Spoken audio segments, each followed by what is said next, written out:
Bonjour bien-aimés dans le Seigneur, je bénis le Seigneur Jésus-Christ, notre Père, qui nous a fait la grâce encore de se réveiller ce matin, de commencer notre journée par l'exhortation et par la prière. C'est une grâce que nous n'avons même pas méritée, mais s'il nous fait cette grâce, nous devons demeurer dans sa présence pour que le jour où il viendra, qu'il nous trouve avec de lampes allumées et que nous soyons vraiment à l'état de maturité. Car le Seigneur Jésus-Christ ne viendra pas prendre des bébés ni des enfants, mais il veut une épouse parfaite. Bien-aimés, aujourd'hui nous allons partager dans le livre des Hébreux, le chapitre 6. Je vais lire à partir du 4e jusqu'au 11e verset. Je lis au nom de Jésus. Car il est impossible que ceux qui ont été une fois éclairés, qui ont goûté les dons célestes, qui ont eu part au Saint-Esprit, qui ont goûté la bonne parole de Dieu et les puissances du siècle à venir, et qui sont tombés soient encore renouvelés et amenés à la repentance, puisqu'ils crucifient pour leur part le Fils de Dieu et l'exposent à l'ignominie. Lorsqu'une terre abreuvée par la pluie qui tombe sur elle produit une œuvre utile à ce qui pour elle est cultivé, elle participe à la bénédiction de Dieu. Mais si elle produit des épines et les charbons, elle est réprouvée et prête à être maudite et on finit par y mettre le feu. Quoique nous parlions ainsi, bien-aimés, nous attendons pour ce qui vous concerne des choses meilleures et favorables au salut. Car Dieu n'est pas injuste pour oublier votre travail et l'amour que vous avez montré pour son nom, et en rendant encore des services aux saints. Nous désirons que chacun de vous montre le même zèle pour conserver jusqu'à la fin une pleine assurance. Bien-aimés, aujourd'hui, nous allons partager sur la connaissance du blasphème et le refus de la grâce. Pourquoi nous avons choisi ces sujets? Parce que ce chapitre a fait l'objet de plusieurs divisions, de plusieurs torsions, de plusieurs polémiques. Nous allons essayer par l'aide du Saint-Esprit en parler pour que nous puissions mettre la lumière sur ces choses, car c'est un chapitre très important. Bien aimé, dans ce contexte, l'apôtre Paul voulait justement attirer l'attention sur le péché, que nous ne devons jamais baisser la garde parce que tu peux te retrouver faible sans le savoir. Si tu commences à affaiblir, à endormir dans la foi, tu vas tomber. La Bible veut que nous restions prudents comme les serpents pour que nous ne tombons pas. C'est pourquoi chaque jour de ta vie, tu dois apprendre à crucifier ta chair, à garder ta langue à bride pour ne pas pécher et à méditer nuit et jour pour que tu sois vraiment imprégné de la parole de Dieu, de la volonté de Dieu pour que tu marches selon l'esprit. C'est pourquoi il dit dans ce verset que si j'ai parlé comme ça, c'est pour vous pousser à toujours faire des choses meilleures. C'est pour vous pousser à garder les saluts. C'est pour que vous arriviez à conserver le zèle et la foi jusqu'à la fin et que l'espérance de votre vie ne s'ébranle pas. Il ne veut pas que nous puissions nous relâcher. C'est pourquoi il a dit que c'est souvent impossible, mais ce n'est pas possible de se relever. C'est pourquoi il dit il faut seulement faire attention. Parce que j'ai toujours dit aussi la mort est la fin de ton monde. Si en péchant, il arrivait que tu meurs, bien aimé, là, c'est fini pour toi. C'est pourquoi nous ne devons pas baisser la garde. Alors, nous allons expliquer maintenant qu'est-ce que le blasphème. D'abord, nous devons savoir qu'il y a deux sortes de blasphème. Tu peux blasphémer contre un homme, tu peux prendre ma place, tu peux blasphémer, tu peux même insulter Jésus-Christ. La Bible dit que ce péché-là te sera pardonné. Nous allons les lire dans Matthieu 12, 31, 32. La Bible dit tout péché et tout blasphème sera pardonné. Donc, il y a même des blasphèmes qui sont pardonnés aux hommes. Mais le blasphème contre l'esprit ne sera point pardonné. Quiconque parle mal du Fils de l'homme, il lui sera pardonné. Donc, tu peux même parler mal de Jésus. Tu seras pardonné. Mais si tu parles mal contre le Saint-Esprit, tu ne seras pas pardonné ni dans ce siècle-ci, ni dans les siècles à venir. Et là aussi, nous devons expliquer qu'il y a des péchés qui ne mènent pas à la mort. Nous allons les lire dans 1 Jean 5, le verset 13. Si quelqu'un voit son frère commettre un péché qui ne mène point à la mort, qu'il prie Dieu, et Dieu donnera la vie à ses frères. Il la donnera à ceux qui commettent un péché qui ne mène point à la mort. Il y a un péché qui mène à la mort. Ces péchés-là qui mènent à la mort, c'est ça, le blasphème contre le Saint-Esprit. Et le Seigneur nous demande de ne pas prier pour toutes les personnes qui commettent ces péchés-là, parce que la Bible dit que toute iniquité est un péché. Mais il y a un péché qui ne mène pas à la mort. Si tu pêches, si tu commets toutes les sortes d'iniquités, même insulter Jésus-Christ, tu seras pardonné. Mais si tu commets les péchés qui mènent à la mort, c'est-à-dire le blasphème contre le Saint-Esprit, là, on ne peut même pas prier pour toi. Il n'y a pas d'issue possible parce que là, tu te fais Dieu. Et le blasphème, pour que nous puissions le comprendre, nous allons rentrer dans ce que Jésus a connu. Pourquoi le pharisien voulait lapider Jésus-Christ? Un jour, on lui posa la question. On lui dit, devant le pharisien, aujourd'hui, dis-nous, nous voulons connaître.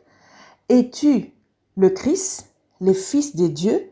Jésus-Christ a dit, tu l'as dit. Ah là là, et lorsqu'il a dit ça, les pharisiens, ils ont dit, qu'est-ce que vous voulez encore entendre? Vous n'avez pas besoin de témoins. Nous avons entendu ce qu'il a dit, il a blasphémé.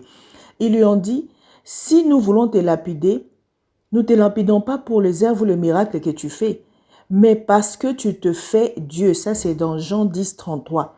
Le blasphème, c'est donc toute personne qui veut prendre la place de Dieu. Toute personne qui se proclame Christ.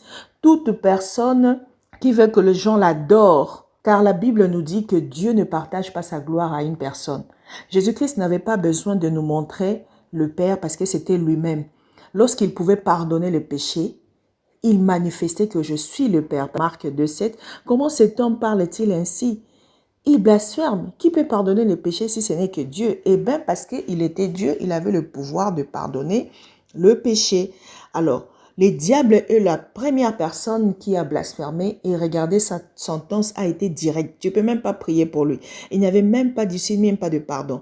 Il a voulu que l'homme fasse pareil pour que l'homme aussi puisse blasphémer, mais l'homme n'avait pas blasphémé. L'homme a juste mangé les farbes de connaissance du bien et du mal. Et c'est par rapport à cette forme de blasphème que tu peux refuser la grâce de Dieu parce que Dieu nous a donné sa grâce au moyen de son Fils. Donc, toutes les religions, toutes les personnes qui refusent de reconnaître Jésus-Christ comme leur Seigneur et leur Sauveur, ils sont à côté de la grâce. Donc, nous disons que le refus de la grâce, c'est se renier Jésus-Christ. Ce n'est pas le reconnaître dans ta vie et donc, comme il est la porte qui mène au Père, tu n'y entreras pas. Pensons-y parce que cela fait partie des choses que l'apôtre Paul veut que nous gardons espérance parce que c'est Jésus-Christ l'espérance de notre salut. Pensez-y, bien-aimés. La Bible même dit, Matthieu 24, le verset 5, le verset 23, il dit « Plusieurs dans ces fins de temps viendront et se proclameront les Christ pour séduire plusieurs. Ne les écoutez pas, ne les croyez pas parce que ce sont de faux Christ et de faux prophètes. » Donc, tu attends quelqu'un dire que je suis le Christ, comme dans d'autres doctrines, on peut voir Dieu le Père, Dieu le Fils, Dieu le Saint-Esprit. Ils sont dans la perdition. On ne peut même pas prier pour ces gens-là. Alors, tous ceux qui se perdent veulent toujours aussi entraîner plusieurs. C'est pourquoi nous devons rester loin de cela. Mais par rapport à notre passage ici, nous devons savoir que, comme Paul a dit, le Seigneur n'est pas injuste pour oublier le travail ou l'amour que nous manifestons en son nom. Mais il veut seulement que nous puissions persévérer dans le zèle pour conserver jusqu'à la fin une pleine espérance, en sorte que nous ne relâchons pas. Alors toi qui commences à relâcher, toi qui as écouté un jour les gens te dire que puisque tu as fait ça et ça, c'est fini pour toi, relève-toi, repars sur de bonnes bases et nous allons prier pour que le Seigneur t'assiste. Prions au nom de Jésus-Christ. Oh Seigneur, nous avons besoin de toi. Nous avons besoin de toi, Jésus-Christ, pour ne pas nous clouer ou nous hasarder à pécher contre le Saint-Esprit. Car la Bible nous dit dans Matthieu 12, le verset 30 à 37, que tout blasphème, tout insulte contre le Fils de Dieu sera pardonné. Mais le blasphème contre l'Esprit ne sera point pardonné. Quiconque parlera du mal du Fils de l'homme, il lui sera pardonné. Mais quiconque parlera contre le Saint-Esprit, il ne lui sera pardonner ni dans ces siècles-ci, ni dans les siècles à venir. C'est pourquoi nous voulons, Seigneur, apprendre à porter des fruits dignes de notre repentance. Seigneur, nous voulons te connaître et connaître notre place, afin que nous ne soyons pas comme le diable voulant prendre ta place. Seigneur, nous voulons apprendre à reconnaître que tu es le premier-né de tous. Tu es le fondateur du ciel et de la terre. Tu es celui qui nous a créés. Tu es celui qui est mort à la croix pour nous réconcilier avec toi-même. Tu es celui qui nous a enlevés de l'alliance du péché. Ô Seigneur, tu es venu comme Jésus-Christ qui devait dire, qui signifiait sauveur de son peuple du péché. Seigneur, tu as fait ta part, tu nous as sauvés du péché. Tu nous as libérés, Seigneur, ô Dieu, du péché d'Adam et d'Ève. Tu nous as réconciliés, tu as fait ta part, tu as vécu parmi nous. Tu nous as montré comment rentrer au Père. Parce que ta mission, c'était non seulement de nous réconcilier, mais de nous montrer comment accéder au Père. C'est pourquoi tu es la personne que nous devons suivre comme modèle par excellence. Pour ne pas dire de regarder aussi la fondation que les apôtres nous ont laissée. Tu es le modèle par excellence. Seigneur, si nous ne connaissons pas ce que tu as fait, si nous ne te connaissons pas, nous ne pourrons pas marcher dans ta doctrine. C'est pourquoi révèle-nous ta doctrine. Révèle-nous, Seigneur, ô Dieu, ta vie. Révèle-nous, Seigneur, notre part, notre mission sur la terre, pour que nous soyons loin du blasphème. Les diables a blasphémé, il est condamné avec ses démons. Il veut amener aussi les hommes à blasphémer. Mais toi, tu nous as tant aimés. Lorsque nous avons péché, il a cru nous avoir, tu nous as sauvés. Parce que toute iniquité, tu peux le pardonner. Seigneur, il n'est pas encore tard pour mon frère et ma soeur qui est tombé dans l'impudicité, dans l'ivrognerie, dans la magie ou dans quoi que ce soit. Si du moins il n'a pas pris ta place, il est encore possible d'être relevé. Il est encore possible pour ceux-là qui sont tombés d'être ramenés à la repentance. Parce qu'ils n'ont pas blasphémé. Seul le blasphème nous sépare de toi. Et c'est rare de voir les hommes blasphémer.